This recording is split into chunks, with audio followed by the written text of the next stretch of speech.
mas importante po na sanayin po natin sarili natin na kung meron po tayong kailangan, i-google po natin dahil lahat po ng kasagutan sa katanungan natin in this time, no, and days, nasa Google na po.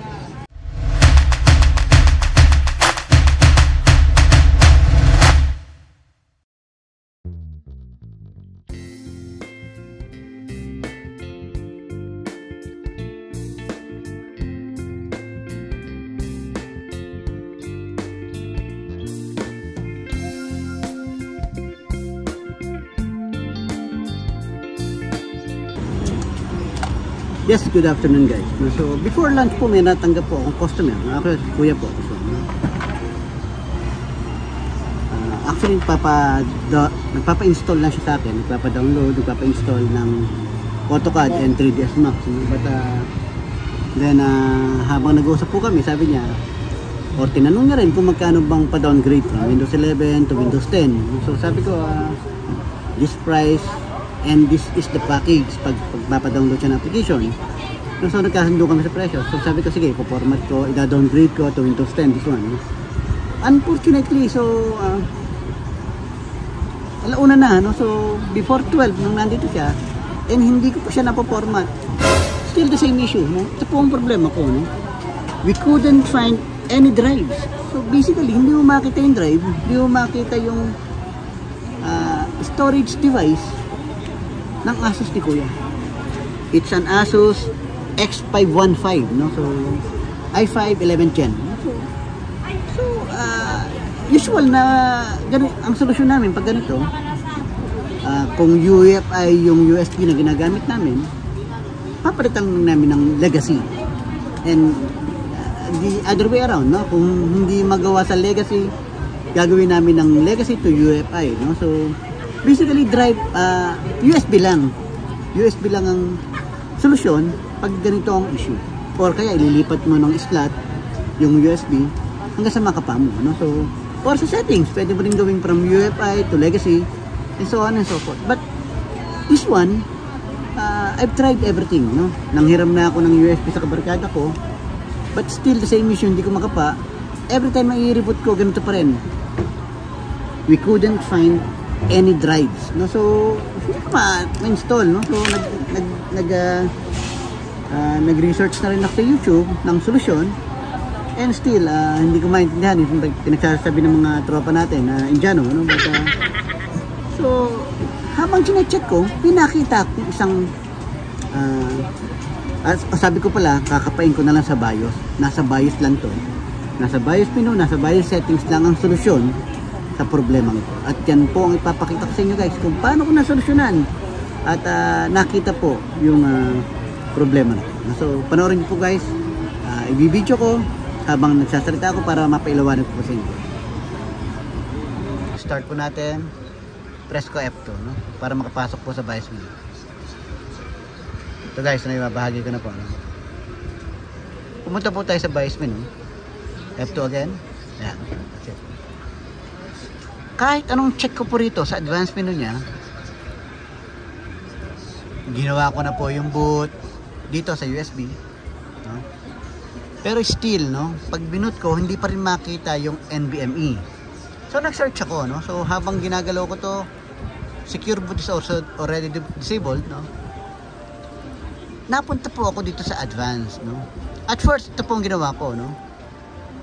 Nung disable ko to, ang problema, wala akong makita kahit na yung USB kong pa-format, hindi ko makita.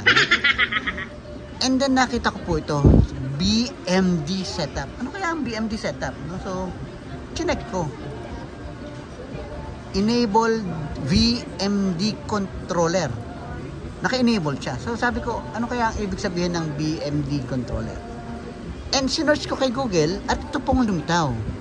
At ang sabi niya, pag naka-enable ang BMD controller, hindi ko makikita yung NVMe, which is I think yung storage nitong laptop na to, Asus X515. So sabi ko, siguro ito na yung resolution sa problema ko na drives, no? No drives found. So ang ginawa ko, nilakasan ko na lang yung loob ko guys, no? Dinisable ko yan.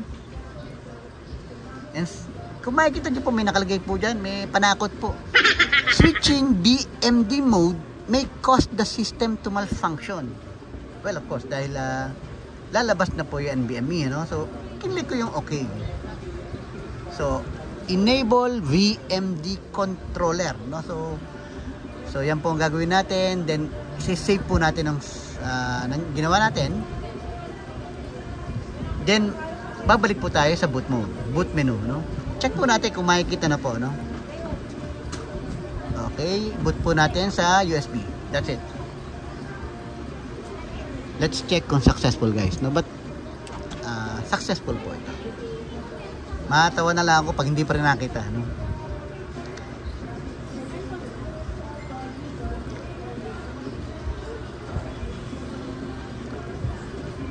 Format, guys.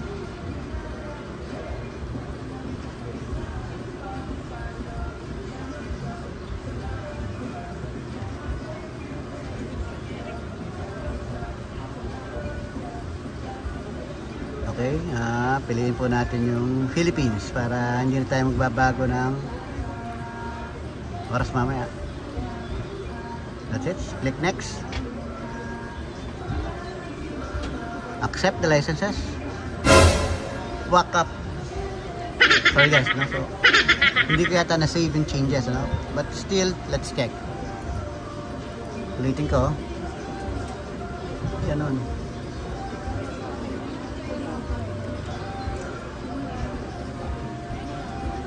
Center setup.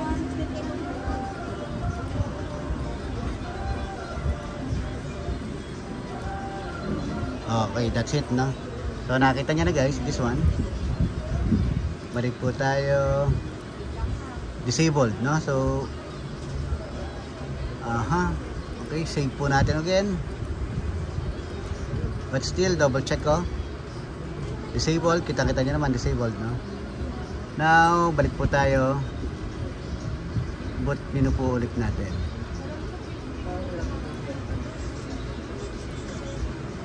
Back to zero, guys. Ayan guys, try natin i-format. Kung makikita nyo na po yung NVMe or yung mga drives kung saan pwede po natin i-install yung Windows 10.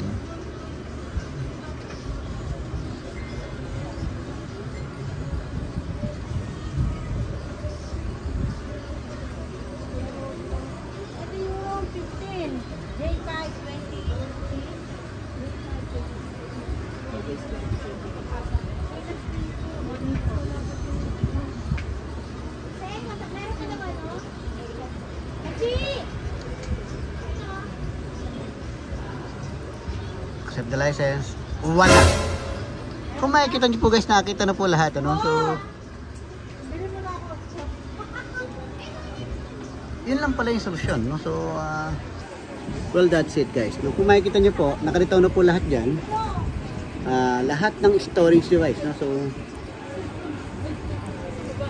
the NVMe, which is the M2, as well as the 1 terabyte hard disk drive, no? So, now we can proceed po with the formatting, no? So,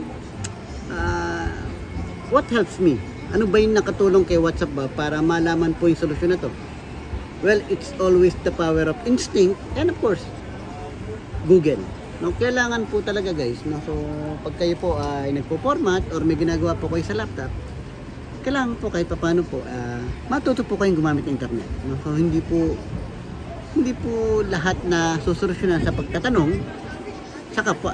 Natanda sa alam nung kapwa mo, pero mas importante po na sanayin po natin sarili natin na kung meron po tayong kailangan, i-google po natin dahil lahat po ng kasagutan sa katanungan natin in this time, no, and days, nasa Google na po. At ito po, malaking tulong po yung nangyari dahil ma-format ko na po ito. Kikita po si WhatsApp of course, then of course, makakauwi na po si Kuya dahil kanina po ito, isang oras na mahigit na kinakapa ko po ito, no? So kung sino man po yung magpo-format ng kanila pong Asus X515, no? So at hindi rin po makita no drives found at hindi magtuloy yung format dahil wala makitang storage device, yun po yung maibabahagi kong solusyon. Disabled yung BMD controller or whatever, this po siya, disabled po natin yan and surely po pagka-reboot po natin, makikita na po yung mga storage device. So, yun lang guys. So, umpisahan ko na po ito. Let's check. Wait lang guys. So, umpisahan ko lang po format, no? So, ito yung OS. Format ko yung OS guys. And yan ko na po i-install yung Windows 10. Dahil sabi ko kuya, downgrade ko. Ibilsin po natin yung pinaka-technique.